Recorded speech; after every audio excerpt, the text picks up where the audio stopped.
Assalamualaikum warahmatullahi wabarakatuh. Salam sejahtera untuk kita semua. Halo, perkenalkan, nama saya Tio atau biasa dipanggil Pak Tio oleh kakak kelas kalian.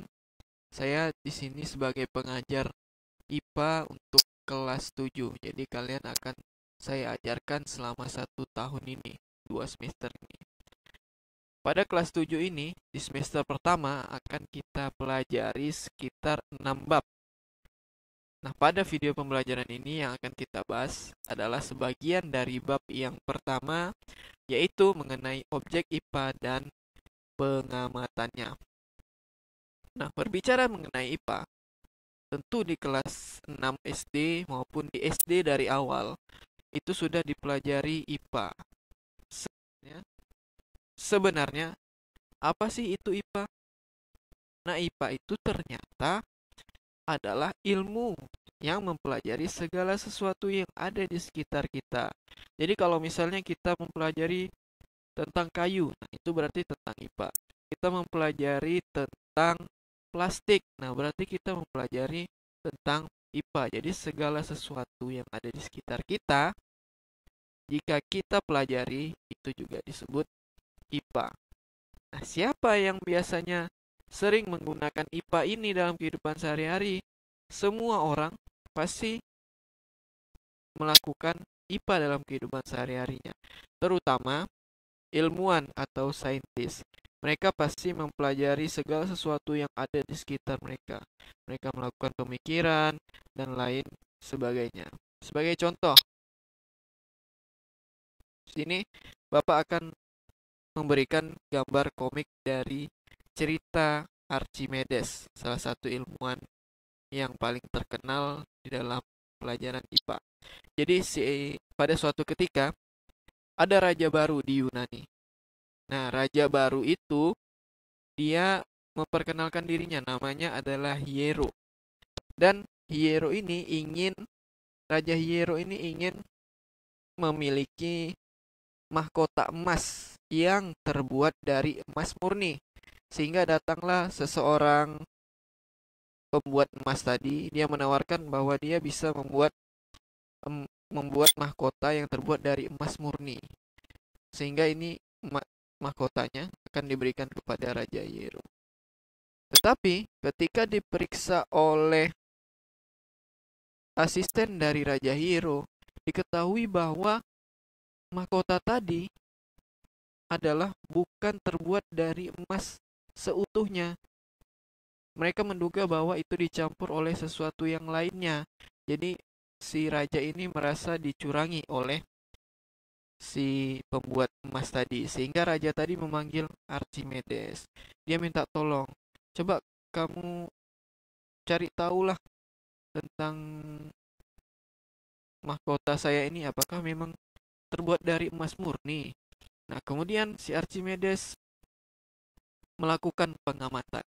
Jadi suatu ketika dia duduk di bak mandinya dia duduk, dia melakukan pengamatan. Dia memasukkan tubuhnya setengah, airnya tumpah. Dia memasukkan seluruh tubuhnya, airnya bertambah lagi yang tumpah. Sehingga dia dapat pemikiran seperti ini. Jadi kalau misalnya beratnya sekian, masanya sekian, maka air yang tumpah jumlahnya juga akan sekian. Sehingga ketika dia bertemu dengan raja, dia mengatakan, "Raja, silahkan masukkan saja ini mahkotanya ke dalam air. Kita lihat berapa jumlah air yang tumpah." Dengan membandingkan emas yang asli dan mahkota, akhirnya Archimedes tahu bahwa mahkota si raja ini tidak terbuat dari emas murni.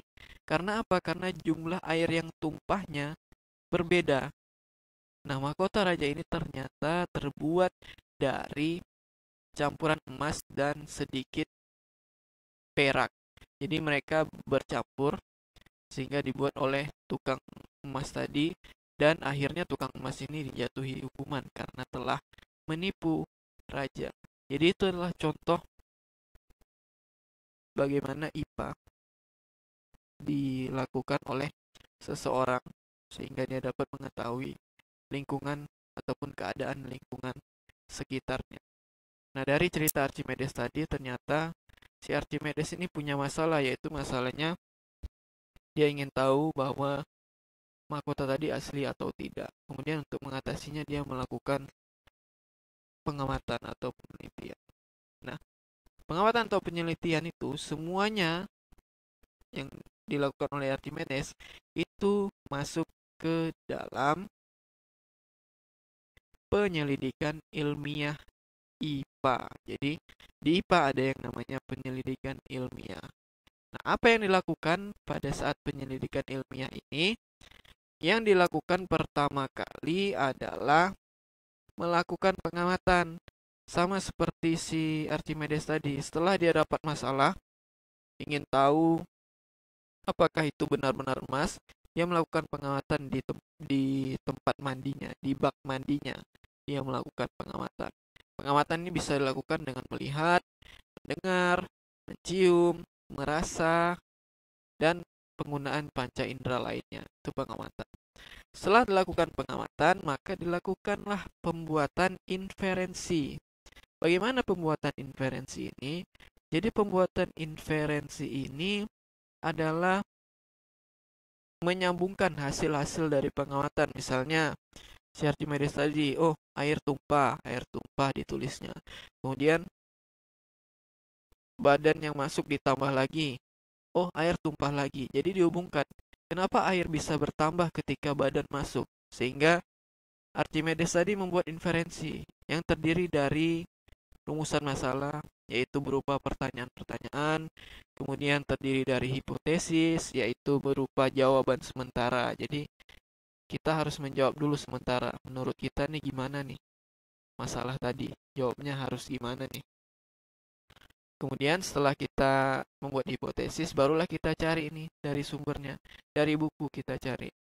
Dari buku kita cari. Nah, setelah kita dapat dari beberapa sumber, akhirnya kita dapat hasil kita. Sehingga setelah kita dapat hasil penyelidikan kita, maka kita akan melakukan langkah yang terakhir, yaitu mengomunikasikannya.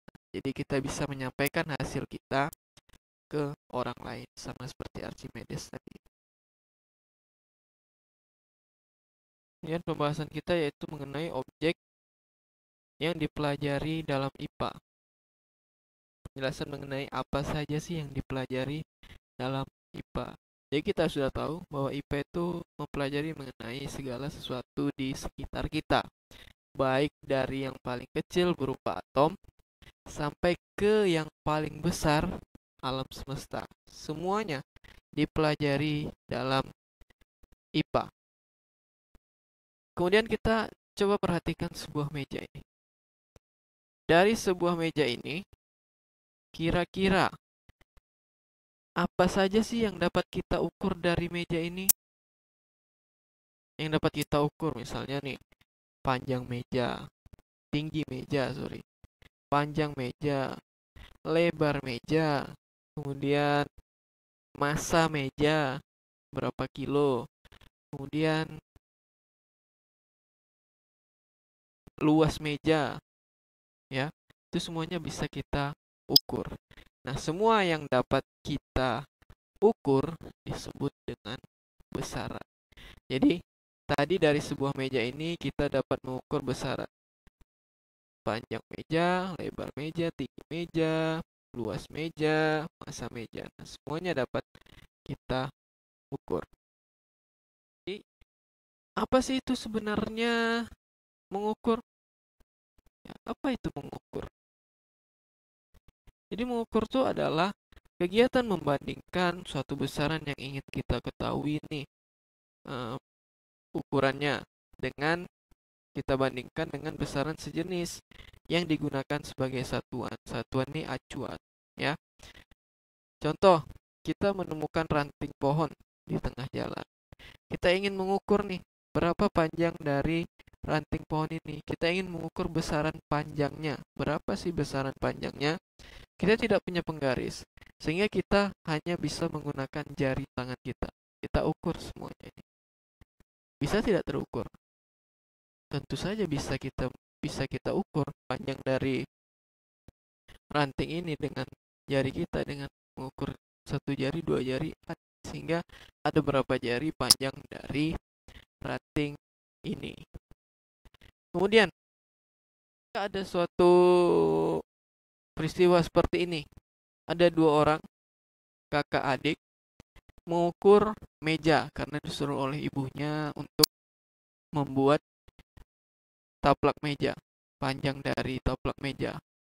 Ya, kedua kakak adik ini punya jengkal. Jadi mereka mengukur menggunakan jengkal masing-masing. Kira-kira hasil pengukurannya sama atau berbeda nih kalau seperti ini? Tentu hasil pengukurannya berbeda. Yang punya kakak pasti jumlah jengkalnya lebih sedikit daripada jumlah jengkal adik karena tangan adik ini lebih kecil. Sehingga diharuskan mempunyai sesuatu yang dapat dimana ketika orang mengukur hasilnya tetap sama seperti ini. Jadi ada 4 orang mengukur, hasilnya sama. Tetap kalau misalnya panjangnya 30 cm ya tetap 30 cm. Jadi dia sudah menggunakan satuan centimeter. Sedangkan ini masih satuan jengkal. Satuan centimeter semuanya tetap sama. Siapapun yang mengukurnya tetap sama. Sehingga satuan yang apabila digunakan oleh semua orang hasilnya akan selalu sama, itu disebut dengan satuan baku. Jadi satuan baku itu satuan yang apabila digunakan oleh semua orang hasilnya akan selalu sama. Contoh satuan baku tadi adalah sentimeter, meter, dan lain sebagainya. Jadi kalau orang lain ngukur hasilnya akan tetap sama, nilainya akan tetap sama. Baik, demikian yang dapat Bapak sampaikan. Sekarang ini ada slide mengenai tugas. Tugas pertama kalian ada 4 soal. Silakan kalian kerjakan di folio bergaris. Ya, karena nanti di akhir bulan semua soal yang saya kasih akan dikumpulkan di sekolah. Silakan kerjakan di folio bergaris. Terima kasih.